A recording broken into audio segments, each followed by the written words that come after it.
Welcome to Nasdaq TradeTalks. I'm Jill Malandrino, Global Markets Reporter at Nasdaq. We're coming to you live from AWS reInvent in Las Vegas, Nevada. Joining me for this segment, we have Kain, Head of Worldwide Financial Services, Business and Market Development, to discuss trends and the future of capital markets. John, it's great to have you with us. Welcome to TradeTalks. Thanks, Jill. What are some of the biggest trends that you're seeing in capital markets right now? I think to actually understand how much the actual capital markets ecosystem, the full trade life cycle, from actual sort of ideation all the way through settlement, has really changed dramatically over the last few years, particularly on top of cloud. If you look back a few years ago, primarily was driven by investment research, particularly hedge funds really using the power of the cloud to scale from a compute perspective to analyze large historic data sets to inform their trading decisions. That created a gravity that sort of brought the ecosystem together because all the data providers suddenly wanted to provide their services in the cloud to satisfy those investment research needs. And so you began to see not just the ability to pick up historic data, traditional financial services, but the ease to actually be able to pick up alternative data sets to think about different investment strategies. And then on top of that now, real-time data feeds delivered over the cloud, really in a very cost-effective way, just really paying for the data that you're consuming over the backbone. And like services like Nasdaq's provided from a real-time market data perspective really enable that. So you get this rich compute and data ecosystem in the cloud. What we found out is that investment banks, particularly we're looking at that as well, particularly from a risk management perspective, right? Almost the inverse of looking at sort of trading opportunities, understanding sort of the risk behind them, and that's really the role of the investment banks. So we saw investment banks kind of moving to the cloud, particularly from like a risk management perspective, but there'd always been a barrier to sort of the trading and clearing side. And I think what we've seen over the last 18 months to 2 years is that barrier has really sort of broken down. Certainly some of it was the pioneering work that we've done with Nasdaq to help move MRX, so like a hybrid infrastructure leveraging AWS, really showcasing that you can run a highly regulated, highly fault tolerant workload on cloud infrastructure. But we've also seen non-regulated markets and less latency sensitive markets like fixed income and FX, as well as the cryptocurrency markets, also really succeed in the cloud. So that ability to actually do sort of real trading workloads in the cloud has been critically important. And we've also seen that sort of on the buy and sell side, where you've seen just this year Santander talk about how it built a cloud native trading platform sort of running in AWS. So you're seeing sort of that kind of trading infrastructure really moving fully to the cloud. And then I think last year, and certainly in process now, we were very happy with the kind of announcement the OCC made that they were moving sort of their risk and margining systems to the cloud and had gotten a no objection letter from the SEC. So even those kind of post-trade critical infrastructure is now on its journey as well. And so we're seeing sort of that completeness of ecosystem, both from a trading as well as a clearing providing, really move to the cloud. And that just brings benefits to the entire ecosystem. The ability to actually pick up the data and analytics that you need to make trading decisions, be able to access those platforms in the cloud, and then actually connect to the industry utilities that are important for settlement or surveillance. That can all be quickly done inside, and that just reduces the cost and complexity for all our customers of helping drive innovation across the industry. And we really just think of it as an accelerant to help drive sort of market development. Let's talk about the current environment in particular. How can technology help firms thrive in this climate, and how are firms using AWS to continue to innovate for customers? I think of that actually in two ways. One is just the very traditional benefits of cloud, to be able to get infrastructure on demand when you need it.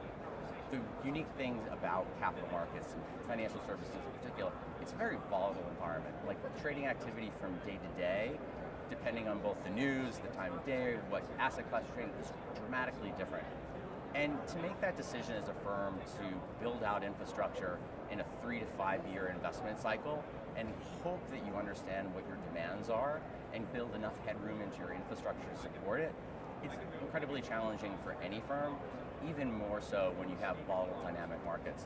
Certainly during the pandemic, we saw peak transaction volumes that were 2 and 3 times anything has been seen before. And even when you think about what FINRA was doing from a CAT perspective, kind of collecting up trading activity across the industry, and they peaked at almost $500 billion trade actions, within that time. If they didn't have the ability to kind of burst up the cloud to handle that, operationally that would have been difficult, but most importantly from a cost perspective, keeping infrastructure that's 3 or 4 times what you need all the time, very expensive, right? And so the ability to kind of grow up and down with market volumes critically important, especially on sort of the post-trade processing side. But I think like with this year's reInvent showcases, there's such a dramatic change in technology, particularly on the artificial intelligence and generative AI side.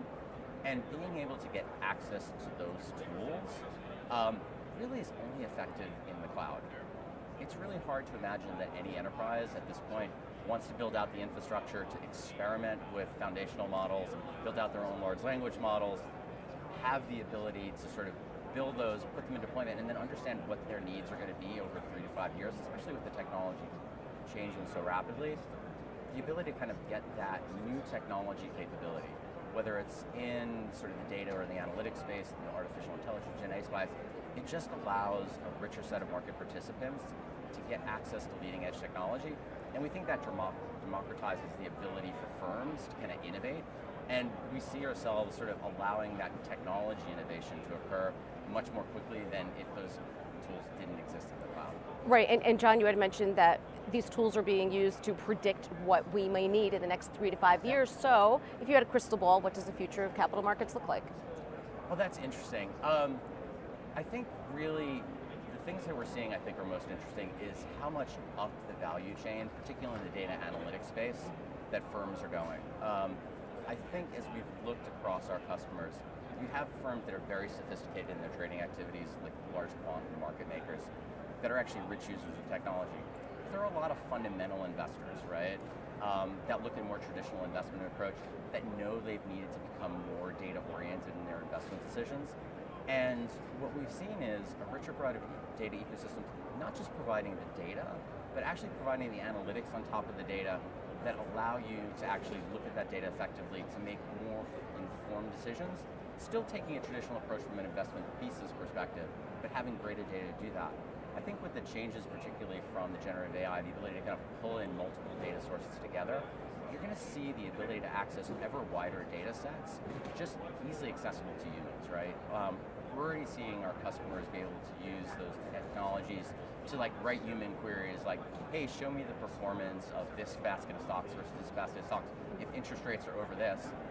And in the background, the technology is writing the code to query the databases, to call the right libraries, to actually provide that answer back without needing to necessarily be an expert in data and analytics.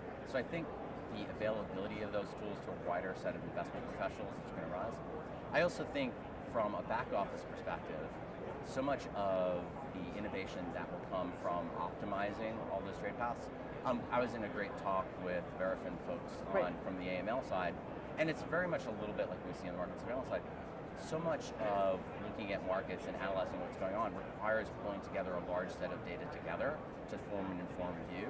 And they were showcasing how much of that time can be reduced by using those tools. And so we'll see more efficiency there. And I think lastly, from an ecosystem perspective, as more of these things are available in cloud, everyone in the trading community will have the ability to pick the best of breed tools that match what they're needing to do.